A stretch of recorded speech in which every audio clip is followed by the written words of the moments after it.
Okay, good afternoon, everyone. My name is Anthony Cave. I'm a digital producer with the Harkins Election SOS project, and I'll share my screen briefly just to share some of the resources we've had. The election may have ended, but we're still, busy creating resources for journalists as we move into midterm elections in 2024. So I'll start by sharing my screen.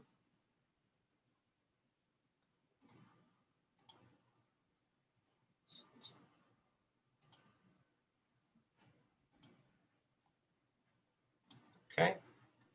So this is the Election SOS website. It's just electionsos.com. We have resources that we're constantly posting, everything from misinformation to covering conflict. We have a pitch database as well. So you can kind of see stories that other journalists are working on. And we also have a expert network that's still pretty lively with experts that you can reach out to that have various levels of expertise on all sorts of election-related issues. So that's something you can check out after the fact. So I'm going to start by introducing our panelists this afternoon. So we have Dr. Manisha Sinha from, she's the Draper Chair in American History at the University of Connecticut, and Thorsten Wagner, who is the Executive Director of Fellowships at Auschwitz for the study of professional ethics. Thank you both for being here this afternoon. So I guess we'll get started with, I think, a question that that's kind of been present ever since the riots on the US Capitol January 6th is sort of, a lot of people say we're in unprecedented times, but are there any parallels, and this is a question for both of you, so feel free to jump in, are there any parallels to what happened January 6th when we talk about, followers of extreme movements or extremists? I mean, when you first saw those photos, those images, or maybe those tweets of the riot, I mean, what did it spur for you initially? Well, I'll let Thorsten talk about the beer hall putsch and other matters European. A lot of people reacted to the Capitol Hill riot as, this is not us, this is not the United States. People throughout the world reacted in that manner. And then there was a pushback by some commentators and historians and who said, in fact, this is us, and this has always happened in American history. And both those takes are a little simplistic because what happened was shocking. Most American citizens are not used to having the counting of the electoral college votes, which is really a formality, disrupted by a violent mob, at least not in the recent past. And as a historian of the Civil War and Reconstruction, I have to tell you that you have to go right back to the 19th century to actually look at the history of American mobs and see these kind of white supremacist, anti-democratic, white terror groups literally overthrow lawfully elected governments in the South, attack government buildings, assassinate politicians, which was one of the aims, I believe, of the rioters, though luckily they were not successful. This has happened in US history. And in fact, it did lead to the overthrow of democracy in the South and to a regime of Jim Crow and disenfranchisement. And this is what made fascists all over the world sometimes admire the United States, not as we know it now for its democracy, but people like Hitler, etc., who said it was a tragedy that the Confederacy lost, that Jim Crow was a good thing, and that the violent extermination of Native Americans was a model to be followed. So, I think people forget that we do have a history of contestation over democracy, even in the United States. And that's the way I would look at it, is to see the contestation and see it clearly for what it means, rather than go through those simplistic, this is us or this, we are not this kind of idea. This is a constant contest. And I think journalists and most American citizens need to understand it as such. Thank you, Manisha. I'm really grateful that you bring up this whole discussion about whether that is America or not. I think that was a very crucial, as simplistic as it was, but that was a very crucial kind of turning point of that whole debate afterwards. Anthony, thank you for the invitation, and thank you for having us today on your program. And thank you for the work that Herken is doing. As you mentioned, I'm the Executive Director of an organization that focuses on professional ethics. So what we are trying to do is to let a historical perspective sharpen our analysis of the contemporary. So we encourage professionals mainly in 5 disciplines: journalism, law, business, medicine, and clergy seminary, to both learn about the catastrophes of the 20th century, what we sometimes summarize, misleading or precise, with a reference to Auschwitz and the Holocaust, but obviously there's a broader context that hides behind these terms. So to look at these failures and also failures of the professions as a way to think about the power of professions to do good, but of course also to do harm. And that's, of course, to some degree also the way that I am looking at January 6th. I'm married to an American. My children are American. I'm a Dane. I'm ethnic German with a Danish passport, but only moved here last year. So for me, it's still this kind of insider-outsider perspective to some degree. That being said, it was an earthquake. I think it was an earth-shattering experience for many people, including myself. Here, and I think it's important and probably will stay with us as in people have compared it to 9/11, whatever that's whether that's useful, but just this idea that there is a one day and a date and an experience that will stay with us and probably will shape years to come in our way of looking at it. What I will just bring up is, obviously I'm going to bring it slightly more into European context, Manisha. I'm definitely not an expert on American history, so I'm happy that we can supplement each other there. But what I'm thinking about when I'm trying to in any way to interpret this and bring meaning to this is, of course, that I have all kinds of different aspects of European, particularly German history, where I can see references, where I can see connections. And one thing that, of course, many people have brought up, even before January 6th, is the so-called backstabbing legend, right? The myth that World War I was lost by Germany, not because they lost in the field, but because a cabal of capitalists, very often thought of as being Jewish, and communists, conveniently also defined as Jewish often, had caused an interior defeat that forced Germany to capitulate. Obviously, it doesn't have much to do with reality, but that's the whole point, right? That you end up with a story with what Timothy Snyder, I think so fitting, has called a big lie. He might not have been the first, but he's definitely pushing that whole terminology here. And this 1918 moment, I think, is very important, just as a reference for me to look at German history.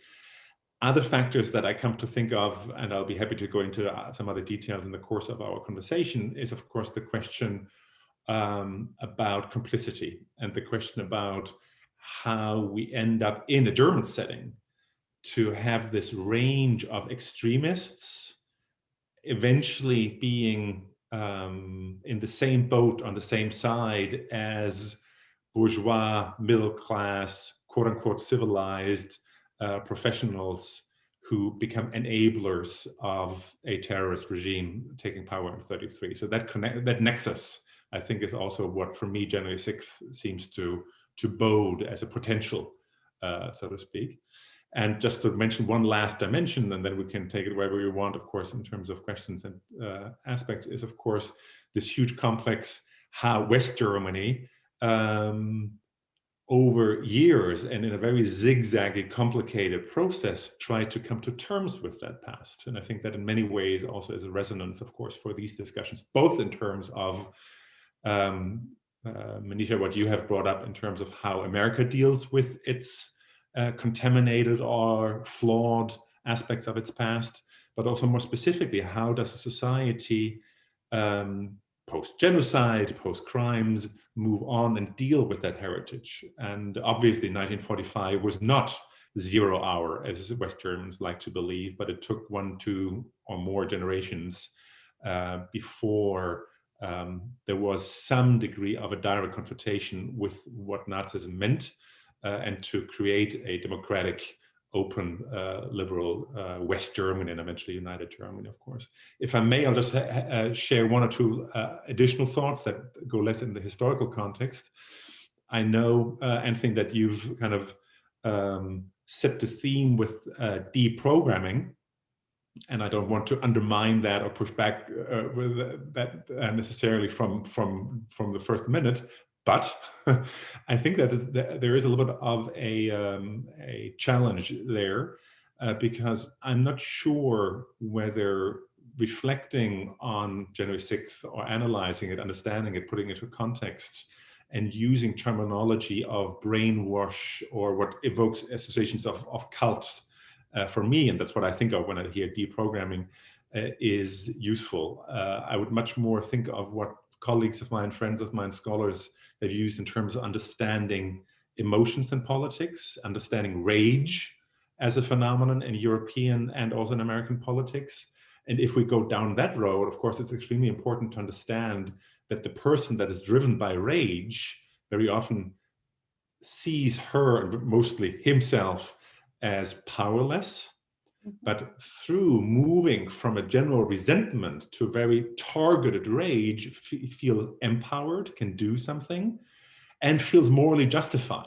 And I think that's, of course, crucial. Like people who stormed the Capitol don't suddenly afterwards have pangs of conscience and ask themselves, my God, what did I do? I mean, there might be a few, but my general impression is that this is not what has been predominant. So bottom line, perhaps let's think whether this pathologizing or the terminology of the cult is the most fruitful approach. And you brought up ethics. So I think just being in the media and reading things, the word unprecedented comes up a lot. But it sounds like from what both of you all are describing is that this isn't unprecedented. Is that a fair assumption then? Absolutely. So, of course, you had that particular kind of big lie operating in Nazi Germany, and even earlier during the Weimar Republic, when they have this narrative of Versailles being a diktat, and that exactly what Thorsten talked about. But we had our own version of it in U.S. history, and I'm talking about the lost cause mythology of the Confederacy. They may have lost the war, but they won the peace. And the whole idea was that somehow Northerners had imposed a regime on the South, that really the white South was the victim of the war, that they were not the aggressors, even though they, fired the first shot. And like the January 6th mob, let's not forget that the 7 Deep South states seceded from the American Union in order to contest the election of an American president. It was after Lincoln's election on an anti-slavery platform that they left the Union. So those people who say, well, American elections have never been violently contested, just sort of missed the Civil War. And I think it's important to remember those homegrown, longue durée tendencies towards anti-democratic forces, towards what we would call fascist, virtually, forces. And they built up this mythology of the lost cause in popular art, in history. They dominated. It's the way, it was Goebbels level propaganda before Goebbels.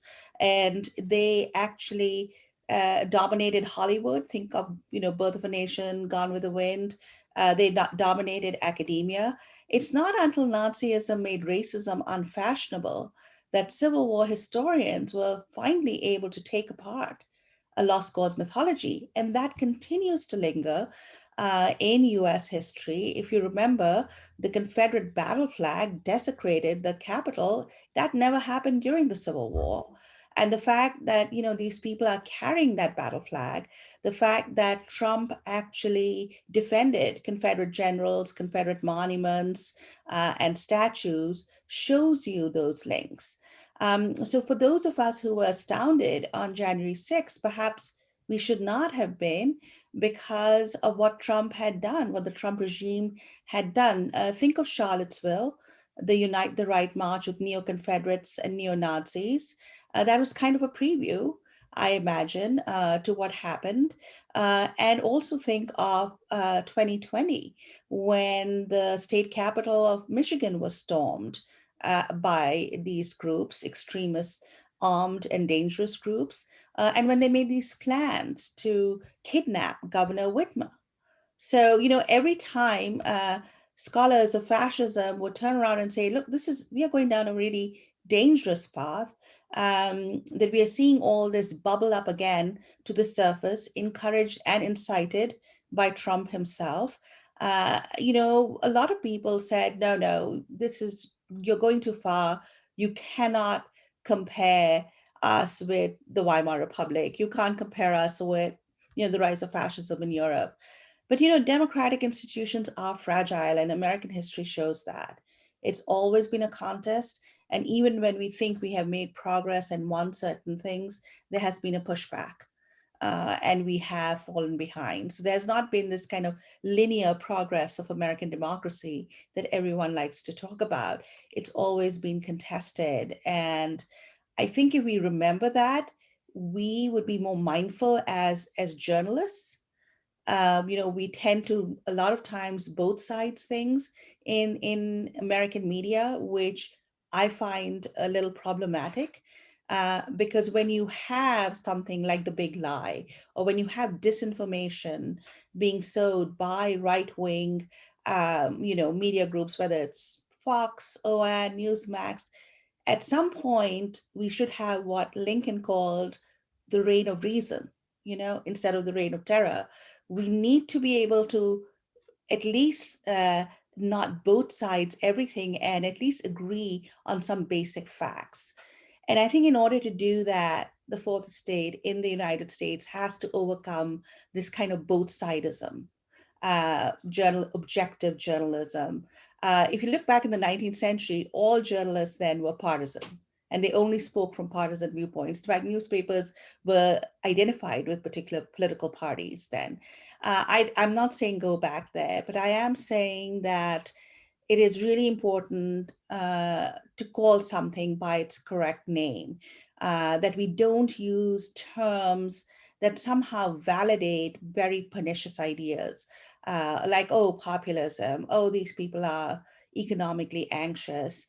The Great Depression did produce fascism. So yes, it is you need to look at the causes, but you should be very clearly be able to identify things that are authoritarian, things that are fascist in nature. If attempted violent coup is not that, I really don't know what could be called as an authoritarian fascist movement. So I think journalists themselves bear this responsibility, and because Trump sort of feeds on celebrity, feeds on this sort of kind of blind devotion to the great leader. He likes authoritarian personalities. He's one himself. I think it is really important for journalists to call that out. I am more nervous, not so much about Trump and his MAGA cult, because there will always be extremist groups. We see them rising even in Europe. You see the AfD in Germany, and other sort of right-wing groups all over the world. I am more nervous about the response of the Republican Party.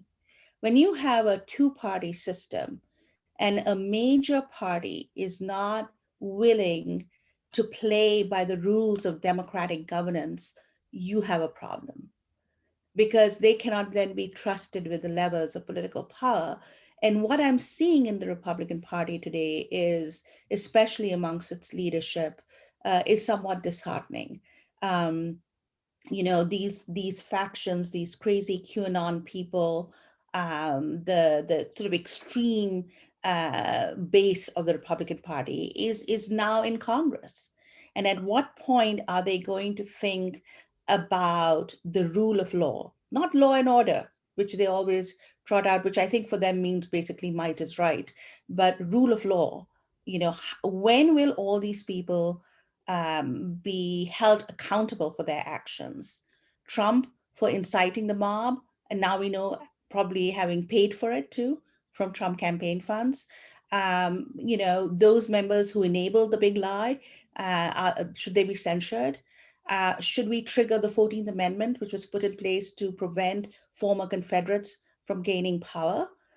Those are things that I think really need to be talked about, because we are facing a crisis of democracy, the kind that we faced after the Civil War. And as a historian, I can see it. And I wish people would call it for what it was. So many good things that I'd love to react to, but let me perhaps, Anthony, go back to your starting point about unprecedented or not, and then perhaps there are some other things that I can pick up on. I think that one aspect that really has stayed with me is how much, of course, now at the beginning of 2021, we in many ways are back with the beginnings of Trump's meddling in politics in terms of birtherism.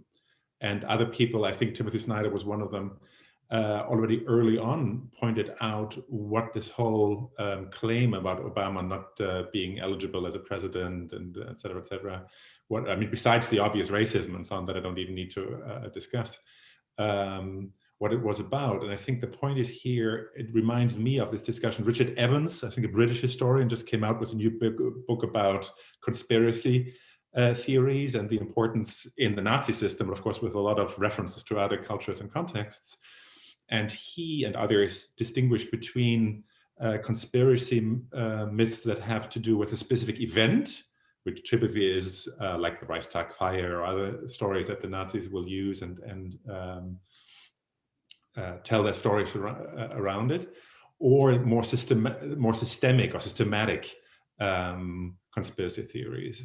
And what I find so important about both the birtherism conspiracy assumption and also quote unquote stealing the election is what they have in common, and what probably turns both of them eventually into the big lie, is that for them to be quote unquote true and believable, the implicit assumption is that hundreds, if not thousands of people are part of that story, because otherwise, how could Obama get that far, right? How does he get the birth certificate? How do hundreds and thousands of bureaucrats and politicians and elites go along, right? So the assumption that we have a president that ends up being voted into office and who is in that position at the same time says there's a large group that is part of that conspiracy. And the same thing, of course, about the election. If you actually claim that the election can be stolen, and it even can be stolen in such a smart way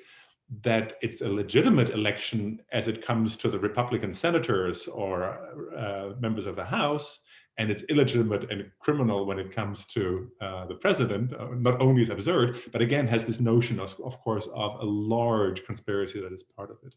If I may add one other thought about the unprecedented aspect, and would like to take you on a 2-minute journey into German history and back to this kind of World War I context. What I find so mind-boggling about the early 20th century and Germany is, of course, that we have the German Empire, the Kaiserreich, nationalist, militaristic, probably to some degree steering Europe and the world into a war. It's belligerent, there's an extreme nationalism, and George Mossy and others have explained and emphasized how much this brutalization of German political culture in many ways might have led to Nazism. Now, many historians will probably be a little bit uneasy about these two straight lines, but that's part of that whole reflection, of course. My point here is, it's worth remembering that what, of course, in the end brought not only Germany out of World War I and ended World War I, and also brought about the end of the German Empire and the beginning of the Republic and the first democracy on German soil, was, of course, the protest of workers and soldiers who said, we've had enough. We don't want this war anymore. We want bread, we want peace, we want democracy, we want participation. And they succeed. Right? For some time, they have to fight against the Social Democratic Labour Party, but eventually they succeed. They bring down the imperialist regime. Peace comes about. And now the question, of course, we are sitting with is, how do we get from a successful protest that ends the war and ends the empire to the beginning of the Nazi movement, literally the next moment? And the key component here is, and that's where you will see, I'll try to get it back into where we are, I hope, with our discussion, is the people that had protested, the workers and soldiers, to some degree got what they wanted, what they had fought for. Their protest had been successful, and they went back into labor force, and then went back home, and they demobilized, and then went off the streets. And they left, this is the key punchline here, they left the cultural interpretation of what had gone on to others. And that is where the Nazi movement comes in and says, we know what World War I was actually, I mean, they wouldn't call it that, what the World War was about. We know that we were not defeated in the field, but that we've been backstabbed. We know that it's actually about the folk, the ethnic community that has been betrayed by the others, etc. So it's the cultural narratives that were spun by the extreme right that were able to create such a strong narrative that then could connect with older traditions of militarism and brutality that end up becoming the starting point of the 20s. Where am I going with this in terms of the now and the unprecedented nature? I wonder whether it's all about the medialization and how we very much also here at the beginning of the 21st century, and arguably very much also after 9/11, our politics is even more than in 1918 defined by media representations of what has been going on. And in other words, I would not be surprised if the images of the breach of the Capitol, of the storming, of the going in there, will unfold an enormous power politically in the most extreme, but even reaching far into American society and far into people right of center. And these images will stay with us and will unfold their power. And you both bring up great points that kind of ties into my next question. So Manisha, you kind of mentioned calling things for what they are, and Thorsten, you talked about the images. So, I mean, maybe it's not deprogramming or extremist, or maybe there's no broad brush, for defining, some of these movements, but I guess how important is it for journalists to call things for what they are, but at the same time, not amplifying it so where it gives it credibility?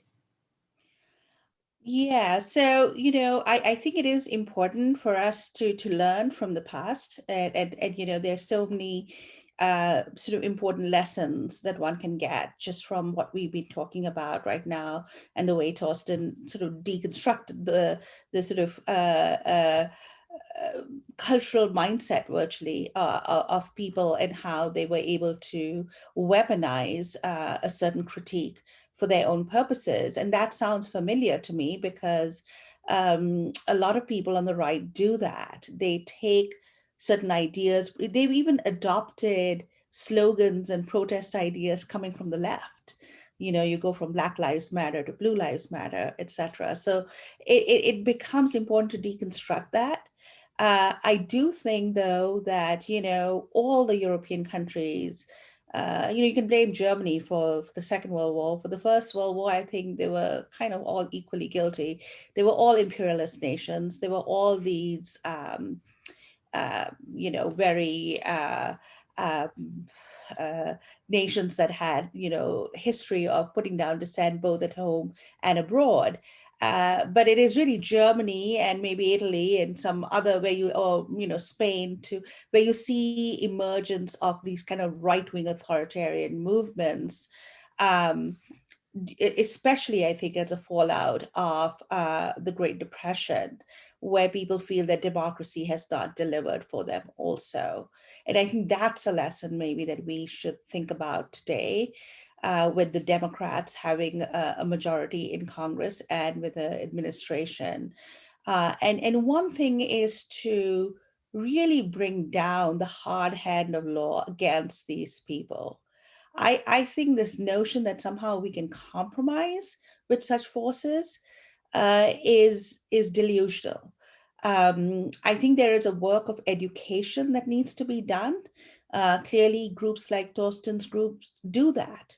We as citizens ought to be doing that. We as, people in academia ought to be doing this. And since we've been talking so much about Snyder, I'm thinking about his essay, American Abyss, in the New York Times, which was wonderful. And the way he talked about the Republican Party being composed of, breakers and gamers. And my fear is that instead of people like McConnell, et cetera, realizing that, okay, we have crossed the Rubicon here, that they continue to indulge the breakers, which will not only break their party, but which might break the republic. And we might need another party to have a functioning democracy. But the baseline, I think, is that I think the reason why fascism, which also was present in the United States, by the way, there was an America First movement in the US. There were a lot of admirers of fascism in the United States in the 30s. The reason why it doesn't take such hold, at least in the US context, is because we get FDR, and faith in the state and the democratic process is restored. Who knows if we had another Hoover-like Republican president with the politics of austerity, and we would have gotten the kind of rates of inflation and economic dysfunction that overtook the Weimar Republic, where people felt abandoned by democracy. They had tried it and they felt it didn't work for them. And I think that's an important lesson for the Democratic administration today. I'm actually quite heartened by the bold initiatives. I mean, first, they've just restored governance by staffing the federal government, which is kind of a good idea, and just restoring some basic norms. But I think they really need to be bold in terms of addressing people's needs. Remember, before FDR, you had Father Coughlin, you had Huey Long, you had all these kind of ultra-right voices, even in the United States, but they lose out ultimately. Most advanced democratic nations across the, in the Western world are astonished at the United States dysfunction as a government. I mean, you have countries like Germany, et cetera, where there's a baseline understanding that the state can act for the good, right? You could even like go back to Bismarck co-opting socialist ideas to, present day, you have somebody like Merkel who's from the CDU. She's not even from the left, who has certain baseline ideas about human rights, refugee policy, the role of the state in the economy and in governing. We don't have that in the United States because our right is so dysfunctional. And if you look at the roots of that dysfunction, it goes right back to the civil rights movement, when the Republican Party decided that in order to stymie progressive policies, they were going to keep playing the race card. And they've done that systematically. They did that with Nixon's Southern strategy, with Newt Gingrich's what I call contract on America, down to Reagan, who said, anti-government philosophy. We don't need government at all. And this has fed this kind of extreme right-wing ecosystem in this country. And they have become the sort of ruling ideology of the Republican Party, which is neither fiscally conservative nor respectful of any democratic norms. And that, to me, points us to a situation where commentators, journalists, should be able to clearly see that and as I said to you earlier, call it for what it is, and sort of not see this as simply representing one side of a debate. If you don't have an alternative policy, if your platform has no policy except the election of Trump, you're not a functional political party in a democratic system anymore. And that's, that to me, that is the sort of danger. And unless the Republican Party does some soul searching and house cleaning and come up with some identity, besides being a MAGA cult full of QAnon conspiracy theorists, we are, as I said, in a bad state. The good point is that there are more of us than there are of them. I think a lot of people voted for Trump. People keep throwing the number 74 million, 75 million around, but I think a lot of people voted for Trump because he was the Republican Party candidate in a two-party system. You know, we have a two-party system. So if you're not a Democrat, or if you think all Democrats are socialists, which is what Fox keeps spewing all the time, you're going to vote for the Republican Party candidate. And there is some glimmer of hope in the fact that immediately after the January 6th attempted coup, there were 10,000 Republicans in Arizona who changed their party affiliation to independent or Democrat. That there were some Republicans who said, well, this is it. This is a breaking point for me. I voted for Trump, but I am not with domestic terrorism. We still have to see the fallout. And Trump's approval rating, I think, fell down to 29%, which was the lowest. We still have to see how that all works out in our political system. What's not a good sign is Republicans, instead of seizing that opportunity to sort of distance themselves from Trump and his actions, have actually doubled down now and said, no consequences for a violent attack on democracy. One thing that I would love to come back to, if I can, is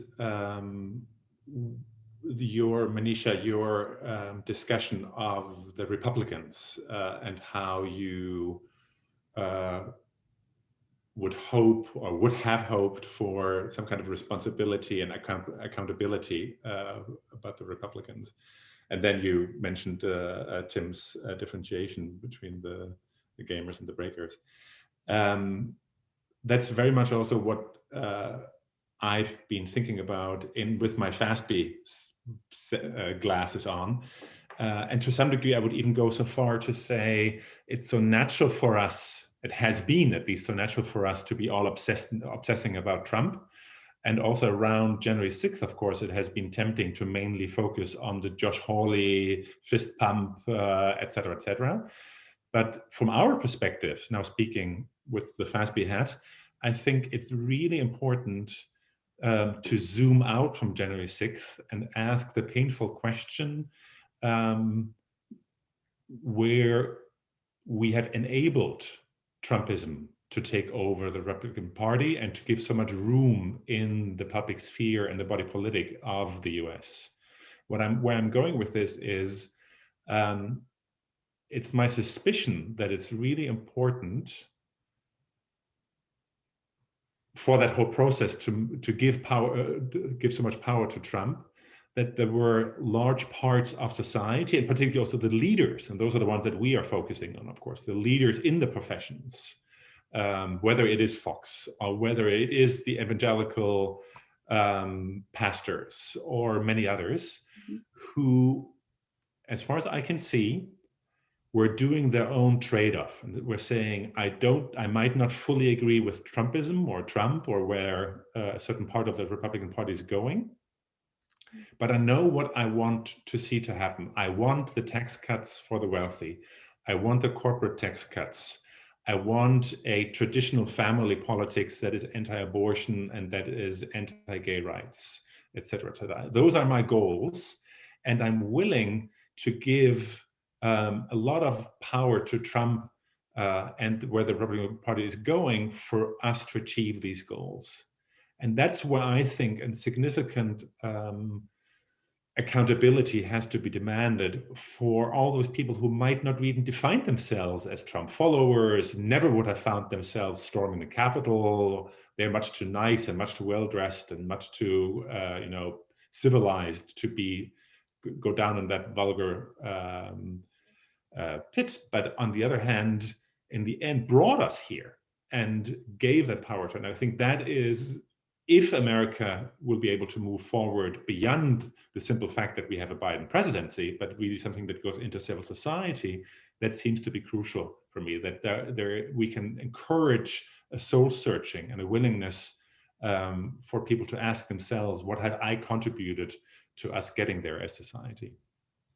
I think that's a great point, actually, because the only time that you heard some of the Republican leadership, including McConnell and Graham, say something against the sort of violent, besides the handful like Romney and Lynn Cheney and others who are now seen as kind of virtually outsiders for what they are saying and doing, and Kinzinger. But the only time when you saw the Republican Party leadership actually take a stance was when the corporate world said, this is it. We are not going to give you money to fight elections anymore. And then they realized that it's kind of a political life and death. So even this notion that you have to vote Republican, otherwise the Democrats would regulate the economy to death.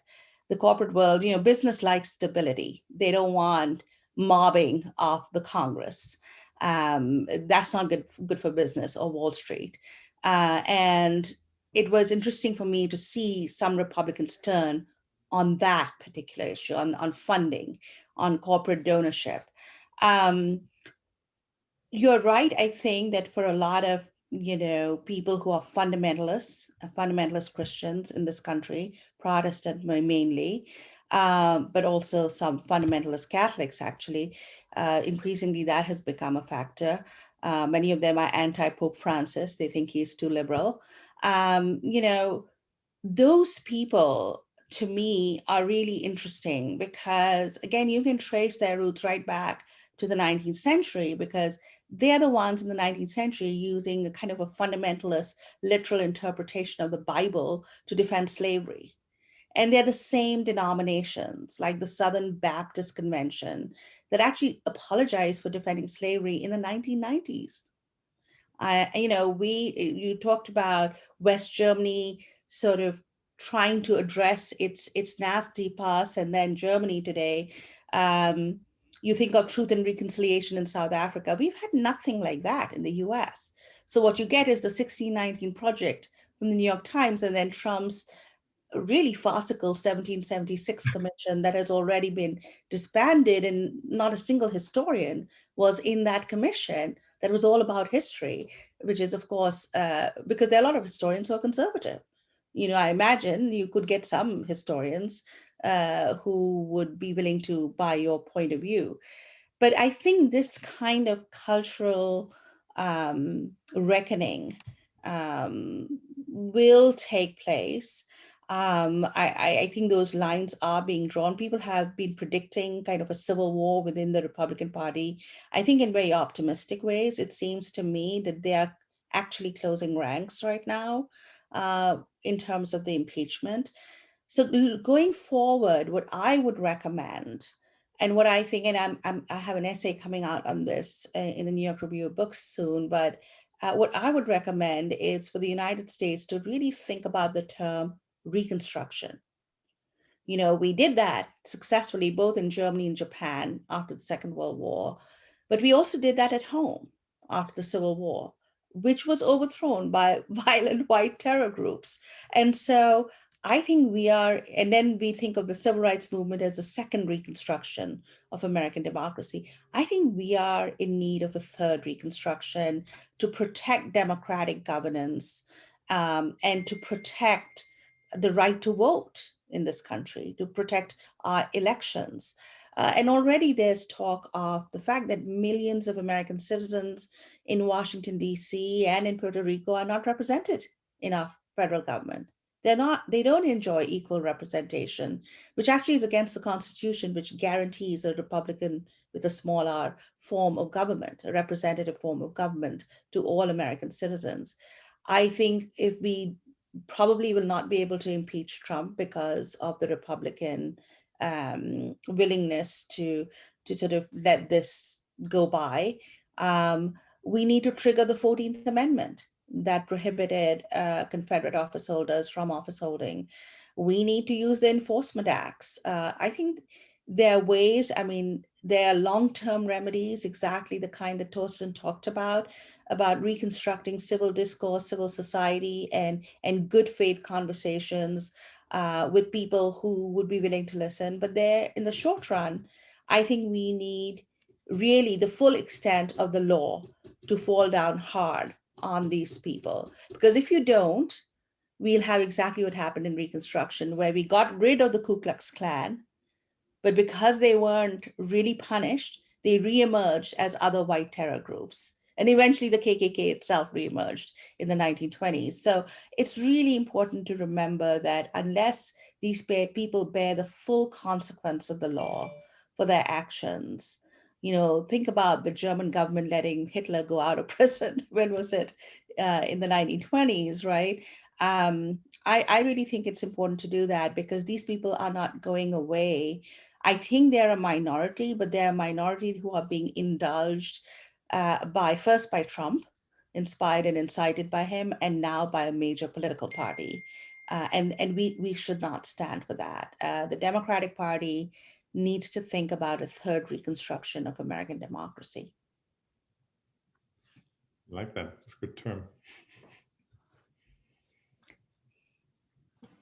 Manisha, I don't know if I'm allowed to, but actually I would have a question for you.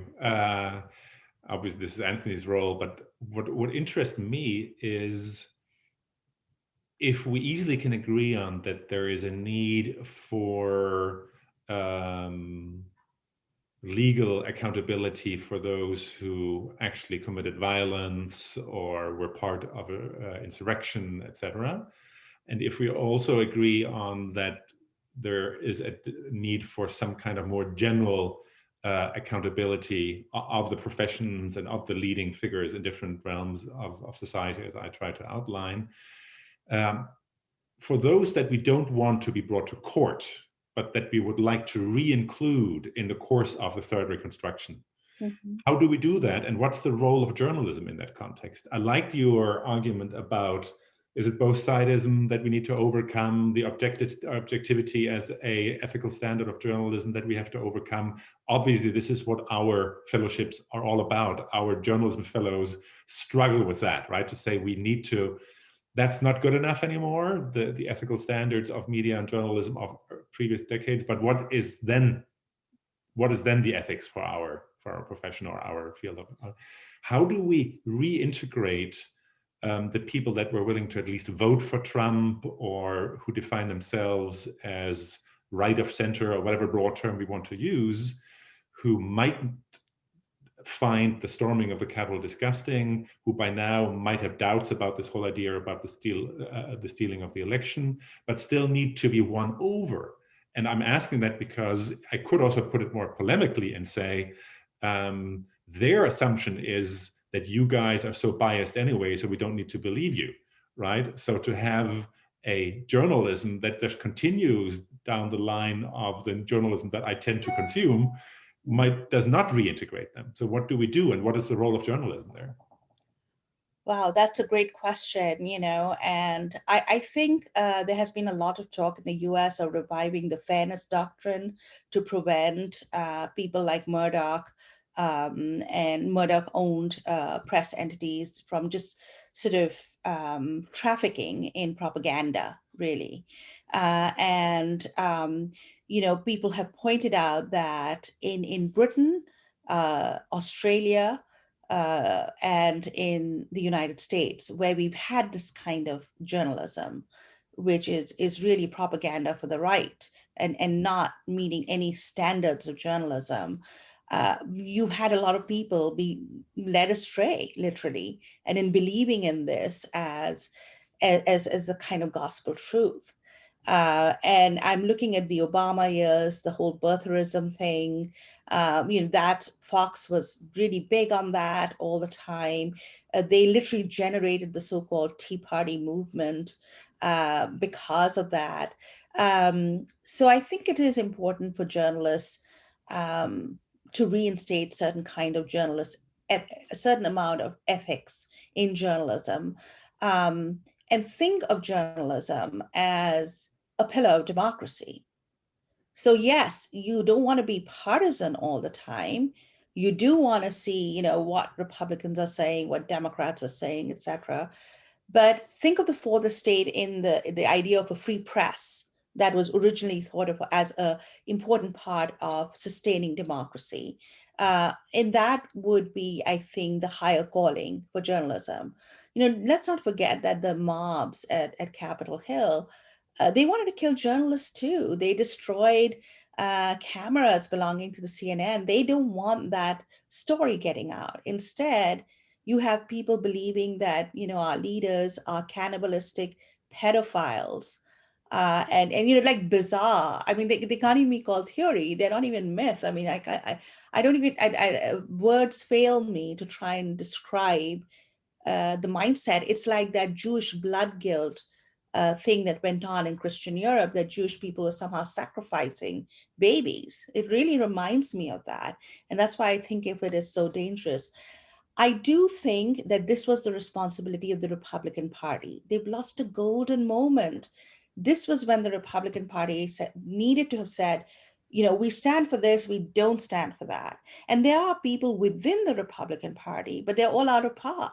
People like George Bush. I mean, who knew that I would think George Bush was sensible after peddling all those lies about the Iraq War? But, you know, people like George Bush, Pence, you know, I guess being called out for assassination may have helped him to sort of attend the inauguration of Biden finally and congratulate Kamala Harris.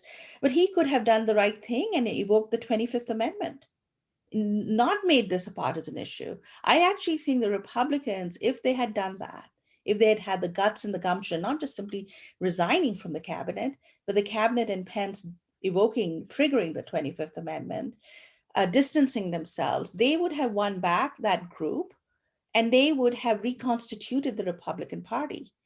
But that requires a certain amount of courage, a certain amount of commitment to democratic rules, which I'm afraid a gamer like Mitch McConnell, who has spent his whole life obstructing democracy, may just not have respected. I think they're more scared right now of Trump's threat that he's going to begin another party called the Patriot Party, which will destroy the Republican Party. So they're, instead of responding to the threat to our democracy, they're responding to Trumpian threats. And what the average Republican conservative voter will do in this scenario is difficult to think about. Because I said we are in a bind with our two-party system. You know, the Republican Party becomes an extreme right proto-fascist party completely. That's going to be a problem because it means we can never trust them to win elections. But that was the moment for the Republican Party actually to show some leadership, to show some courage of conviction and appeal to their base on their traditional program, which I completely disagree with, but which a lot of people believe in apparently. And they would have come out with flying colors. Right now, they don't look very good. Right now, they're still trafficking in the same old lies. The only people who are calling them out are people like Romney, but he's such an outlier. He's the only one who voted for Trump's impeachment the first time. He's saying, you know, you guys are just spinning, you know. So will there be maybe emergence of a sensible third party, conservative party, if the Republican Party goes full-blown fascist? Who's to know? We have to see how all this unfolds. To me right now, it seems that they're still scared of Trump and his threat to create a patriot party, as he put it. I think that's the threat that they are operating against rather than anything else. And in the end, you know, it will be corporations, it'll be journalists, it will be the churches even. It'll be other institutions who will need to step up. That's one way. I mean, I know people who are Republicans, even though I live in deep blue New England, but they tend to be like Romney Republicans, who was the governor of Massachusetts. They are not. Then these group of people frighten them. They don't know how to react to them. A lot of them have become never Trumpers, part of the Lincoln Project. So there has been a steady bleeding of sane people from the Republican Party that has gone on throughout the Trump regime. Let's see what happens now.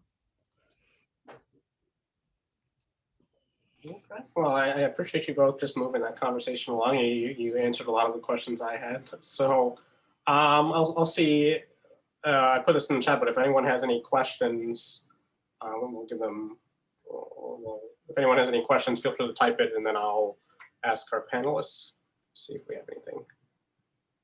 So Thorsten, can you tell us a little bit more about what the European reaction is, the ongoing reaction to what's happening in the US right now? I mean, I read, my husband's from Germany, so I read, you know, I'll read Der Spiegel, or sometimes I'll read Die Zeit, but what has been the overall reaction in Europe to these events in the US? I think a fairly predictable mixture of relief with Biden getting to power and, for lack of better words, shock about the Capitol attack on, the attack on the Capitol.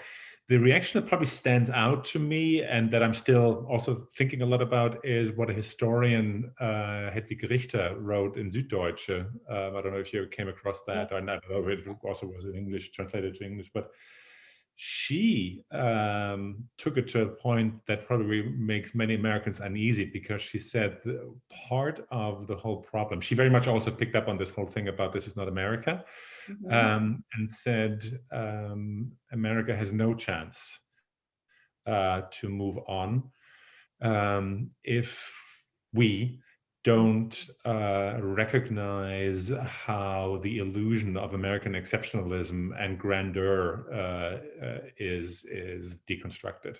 As long as even the center left reacts with notions of the America being the greatest country on earth and the strength of the American democracy, and the fact, by the way, let me add, she doesn't write that, but let me add, it's so understandable that the Biden administration goes down that road, right? I'm not criticizing them. They need their myth, right? They need, and myth in a broader, non-moral sense, right? They need a story that they, but I'm not sure that that's necessarily the best option. And I agree with her, obviously, that I think it's worth thinking about whether this notion of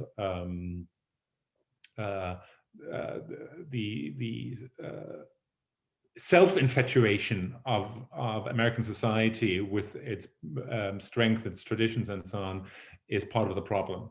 And before that's broken, and before people are willing to say, we need a radically redefined self-critical approach to American history, whether it's in the 1619 paradigm or going back to your period that you've been that you've been bringing up in context of Reconstruction and other episodes, there are quite a few, right? But to engage in a self-critical exploration of the strengths and weaknesses of American history and American society seems to be elementary for this whole process, because arguably January 6th is the culmination not only of 4 or 5 years of Trump, of a decade of the Republican Party going down the drain, but decades and centuries of a very complex, multifaceted history with a lot of dark spots. I would second that. Our past is far more complex and nuanced than the myth of American exceptionalism would have us believe. And, you know, American historians have been doing that for a long time now. Of course, it is all dismissed as political correctness, unfortunately. To me, history is an education that most American citizens sorely need, especially if we need to think about reconciliation and going forward. Though I do think that the kind of exceptionalism, and I don't even know whether I'll call it exceptionalism, but the kind of idea of America that Biden and Biden-Harris like to talk about a lot, is this notion of the American experiment in democracy. And it's the way President Obama talked about it, all the missteps, all the backsliding, and all the constant contestation. You know, that can be an ideal that hopefully the average American citizen can rally around, rather than, you know, those simplistic myths of exceptionalism, that things have always been progressive and they've always gotten better in the US simply because the US is the US. Yeah. So. I appreciate all those viewpoints. I learned a lot, historical perspectives, all of the above. So we're going to be recording this, so I'll put this up on our website after the fact. And yeah, I think that's about it on our end. There wasn't any questions in the chat, so I appreciate you both, taking the time on a Thursday afternoon to walk Thank you through for the this. invitation, Anthony. Yeah. And also our attendees for coming out. I know you have busy schedules, so I appreciate everyone involved. Pleasure. Thank you. Bye. Good to meet you, Manisha. Thank you. Meet you too. Bye, everyone. Stay safe. Bye.